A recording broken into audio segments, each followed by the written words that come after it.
ಹೌದು ಕಣ, ಅವ್ನು ಬಂದಿರೋದು ನಿನ್ನನ್ನು ಕೊಲ್ಲೋದಕ್ಕೆ. ಅವನು ಒಬ್ಬ ಕಿಲ್ಲರ್ನ ಕಳಿಸಿದ್ದ. ಅರಣ್ಯದಲ್ಲಿ ಹಾವು ಕಚ್ಚಿ ಸತ್ತ ಅವನು. ಅವನ ಫೋನ್ ನನ್ನ ಹತ್ರ ಇದೆ. ಅದಕ್ಕೆ ಅವನು ನಿನ್ನ ಇಬ್ಬರನ್ನು ಕೊಲ್ಲೋದಕ್ಕೆ ಪ್ರಯತ್ನ ಪಡ್ತಿದ್ದಾನೆ.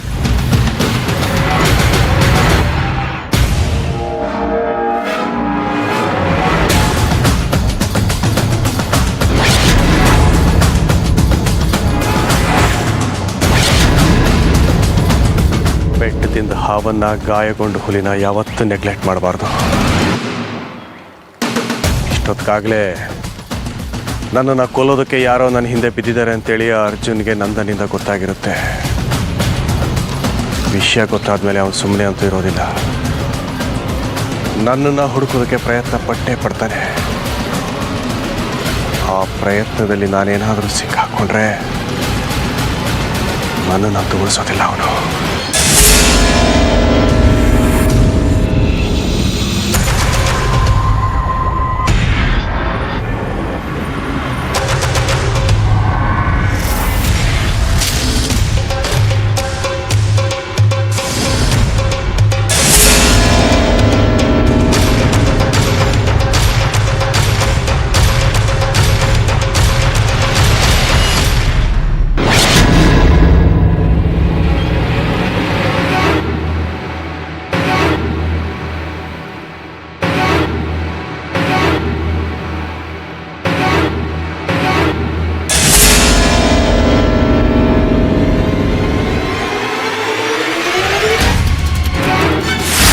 ಕಳಿಸಿದಲ್ಲ ಕಾಂಟ್ರೆ ಕಿಲ್ಲರು, ಅವನು ಹಾವು ಕಚ್ಚಿ ಸತ್ತಿದ್ದಾನೆ ಅಂತ ಒಂದ್ಸಲ ಹೇಳಿದ್ರೆ ಅರ್ಥ ಆಗಲ್ವಾ ನಿನಗೆ?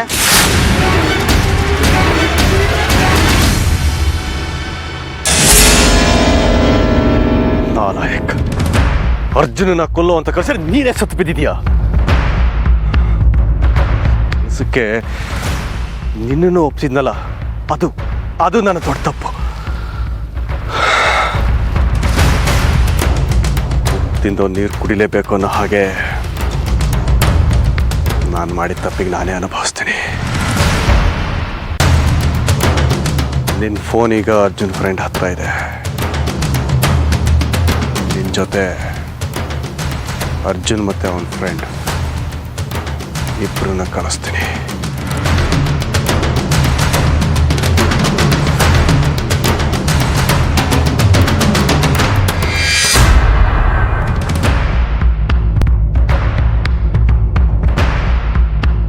ಲೋ ನಂದ, ನನ್ನನ್ನು ಕೊಲ್ಲಕ್ಕೆ ಬಂದಿದ್ದು ಯಾರೋ?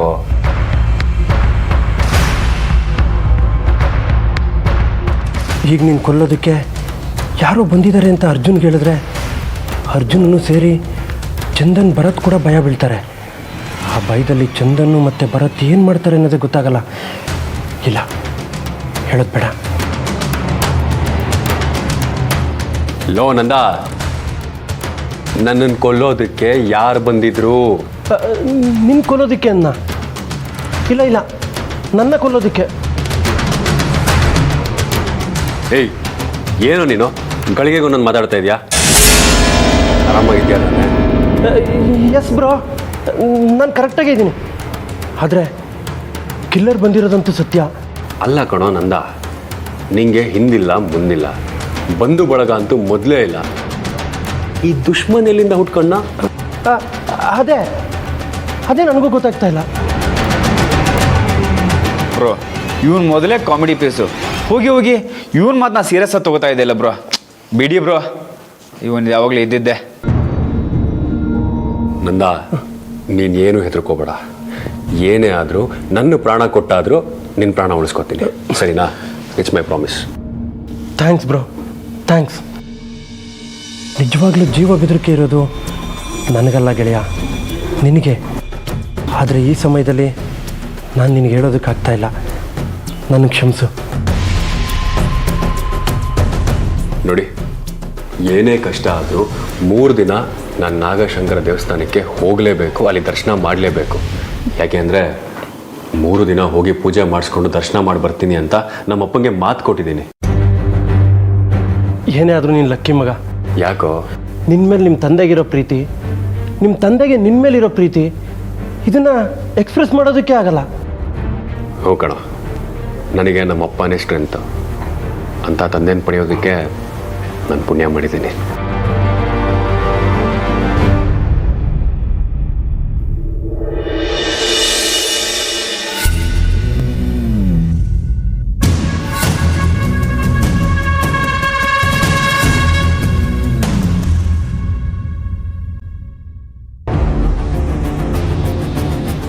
ಅಜ್ಜಿ, ಆ ಅಮೃತನೇ ನಾಗಿಣಿ ಅಂತ ಸಾಬೀತು ಮಾಡೋದಕ್ಕೆ ನನ್ನ ಹತ್ರ ಇನ್ನೊಂದು ಬ್ರಹ್ಮಾಸ್ತ್ರ ಇದೆ.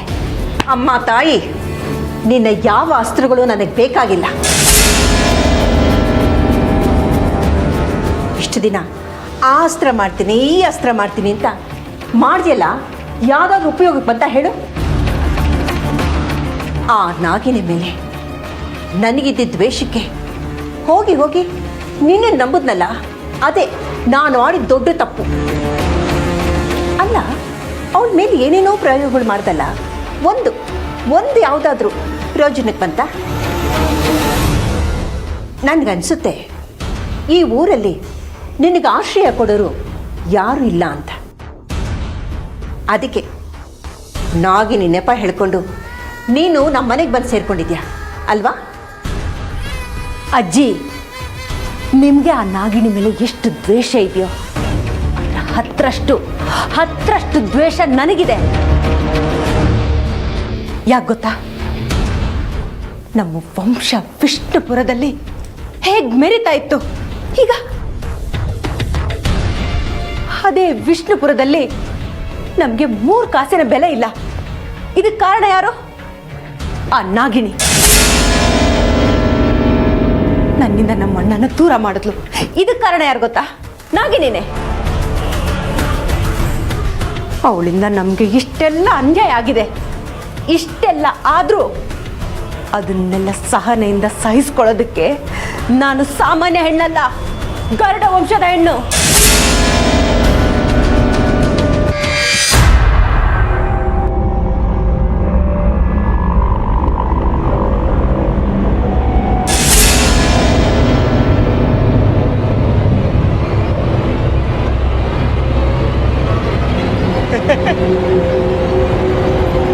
ಬಂದ್ಬಿಟ್ಯಾ? ಇವನೊಬ್ಬ ಬೆನ್ನಿಗೆ ಬಿದ್ದು ಬೇತಾಳಂತರ ನನ್ನ ಹಿಂದೆನೆ ಬಿದ್ದಿದ್ದೇನೆ. ಹೋಗ್ಬೇಡ, ಒಳಗೆ ಹೋಗ್ಬೇಡ. ಒಳಗೆ ಹೋದವ್ರು ಯಾರು ವಾಪಸ್ ಬಂದಿಲ್ಲ, ಬರೋದೂ ಇಲ್ಲ. ಒಳಗೆ ಹೋದ್ರೆ ಏನೋ ಆಗುತ್ತೆ.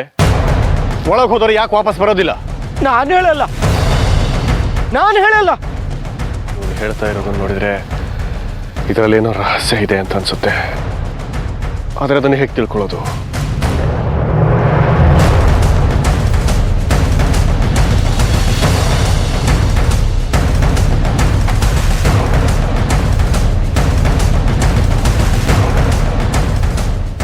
ತಗೋ.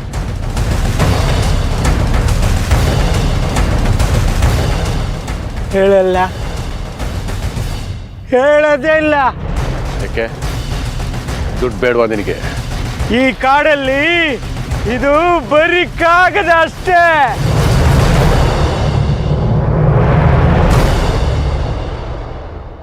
ಬಂದೇ ಇರು.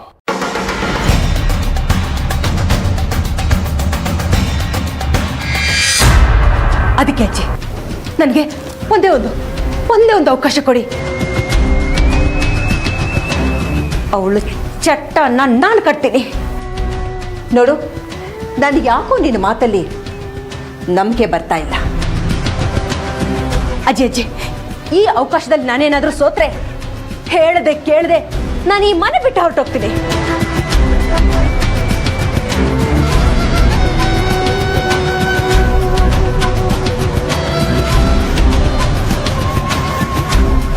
ಸರಿ, ಅದೇನು ಪ್ರಯೋಗ ಮಾಡಬೇಕಂತಿದ್ದೆ ನೀನು?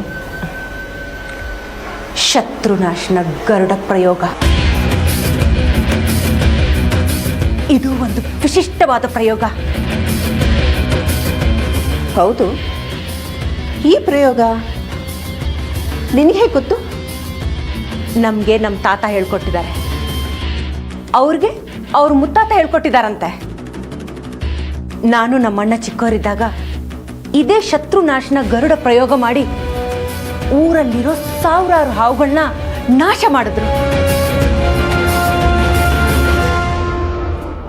ಹೌದೌದು, ನೀನು ಹೇಳ್ತಾ ಇರೋ ಈ ಪ್ರಯೋಗದ ಬಗ್ಗೆ ನಾನು ಕೇಳಿದ್ದೀನಿ ಅಜ್ಜಿ. ನಾವು ಮಾಡಿರೋ ಅಷ್ಟು ಪ್ರಯೋಗದಿಂದ ಆ ನಾಗಿಣಿ ತಪ್ಪಿಸ್ಕೊಂಡಿದ್ದಾಳೆ. ಆದರೆ ಈ ಪ್ರಯೋಗದಿಂದ ಅವಳು ತಪ್ಪಿಸ್ಕೊಳ್ಳೋದಕ್ಕೆ ಸಾಧ್ಯನೇ ಇಲ್ಲ.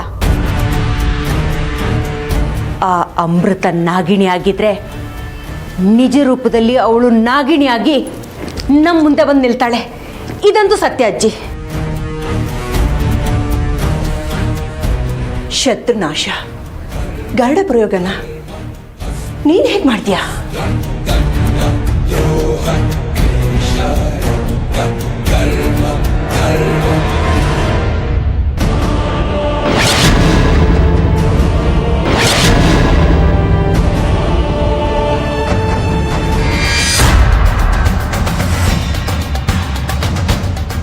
ಏನಿದ?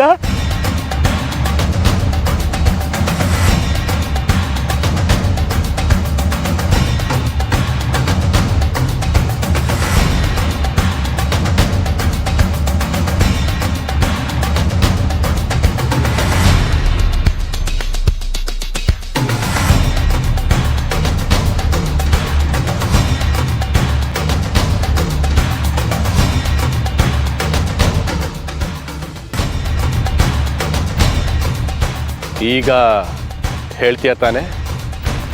ಹೇಳ್ತೀನಿ. ಹೇಳು. ಇಲ್ಲಿ ತುಂಬ ಕೆಟ್ಟ ಹಾವುಗಳಿವೆ. ಯಾವನಾದ್ರೂ ಅಪ್ಪಿತಪ್ಪಿ ಒಂದು ಹಾವನ್ನ ಕೊಂದ್ರೆ ಹಾಗೆ ಕೊಂದವನ್ನೇ ಸಾವಿರಾರು ಹಾವುಗಳು ಬಂದು ಕಚ್ಚಿ ಕಚ್ಚಿ ಕೊಲ್ಲತ್ತೆ. ಅದಕ್ಕೆ ಹೇಳಿದ್ದು ಅಲ್ಲಿಗೆ ಹೋಗ್ಬೇಡ ಅಂತ. ಒಂದು ಹಾವು ನಿಮ್ಮಿಂದ ಸತ್ರೆ ಸಾಕು, ಕಾಡಲ್ಲಿರೋ ಎಲ್ಲ ಹಾವುಗಳು ನುಗ್ಗಿ ಬರುತ್ತೆ. ಮನುಷ್ಯ ಉಳಿಯೋ ಮಾತೇ ಇಲ್ಲ.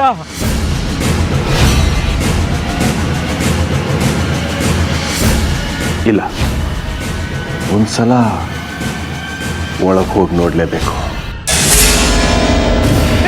ಹೋಗ್ಬೇಡ ಹೋಗ್ಬೇಡ, ಸಾಯ್ತೀಯ ಸಾಯ್ತೀಯ.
ಬಾಬಾ, ಒಂದು ಮುಖ್ಯವಾದ ಕೆಲಸದ ಮೇಲೆ ಒಂದು ಜಾಗಕ್ಕೆ ಹೋಗಬೇಕಾಗಿದೆ ನಾನು.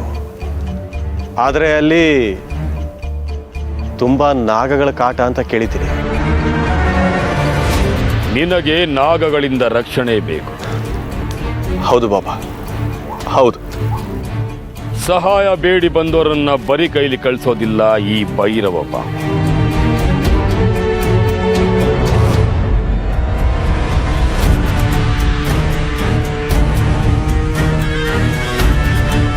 ಜೈ ಮಹಾಕಾಲ.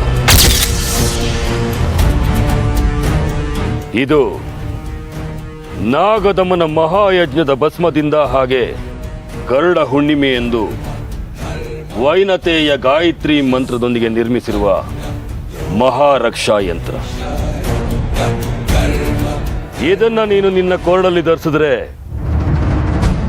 ನಾಗಲೋಕ, ಪಾತಾಳ ಲೋಕ, ಕಾಳಿಂಗಲೋಕ, ಭೂಲೋಕ, ವಾಯುಲೋಕ, ಸಾಗರಲೋಕ, ಆಕಾಶಲೋಕ. ಈ 7 ಲೋಕದ ನಾಗಗಳು ನಿನ್ನ ಹತ್ರ ಸುಳಿಯೋದಿಲ್ಲ. ಒಂದು ವೇಳೆ ಸುಳಿಯೋ ಪ್ರಯತ್ನ ಪಟ್ರೆ ಈ ಯಂತ್ರದ ಶಕ್ತಿಯಿಂದ ಸುಟ್ಟು ಭಸ್ಮವಾಗಿ ಬಿಡುತ್ತವೆ.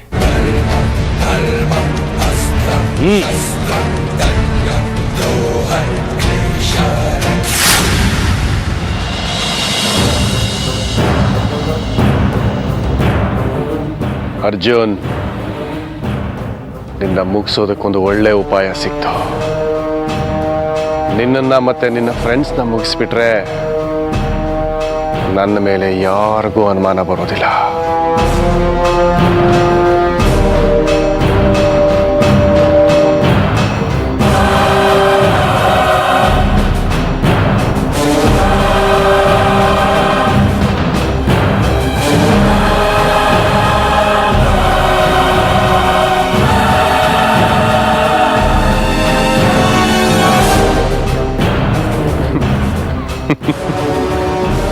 ನಾಗಾರಣ್ಯ.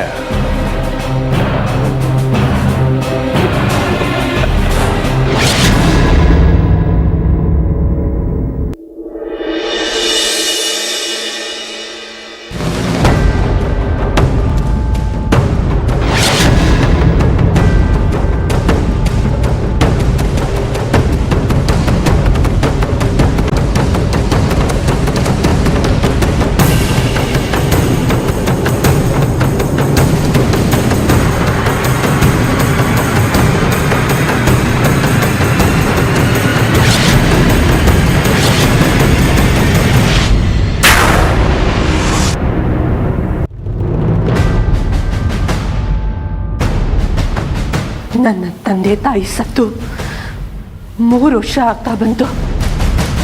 ನಾನು ಈ ಭೂಲೋಕಕ್ಕೆ ಬಂದಿದ್ದು ಸೇಡು ತೀರಿಸ್ಕೊಳ್ಳೋದಿಕ್ಕೆ ಅಂತ. ಇನ್ನ ಆ ಸೇಡು ಮುಗ್ದಿಲ್ಲ.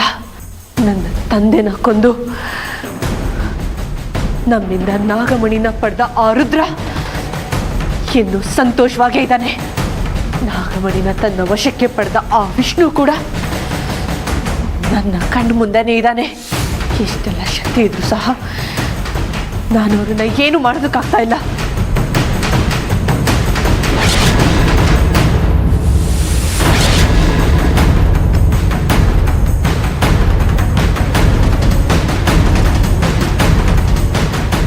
ಇಲ್ಲ, ಇನ್ನು ನಾನು ತಾಳ್ಮೆ ಸಹನೆ ಅಂತ ಸುಮ್ಮನೆ ಕೂರೋದಕ್ಕಾಗೋದಿಲ್ಲ. ತಂದೆ ತಾಯಿನ ಕೊಂದ ಈ ಕುಟುಂಬದವರು ಯಾರು ಜೀವಂತವಾಗಿರಬಾರ್ದು.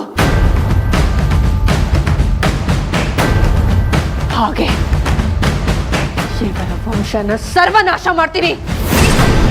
ಇದು ಸತ್ಯ ಸತ್ಯ ಸತ್ಯ.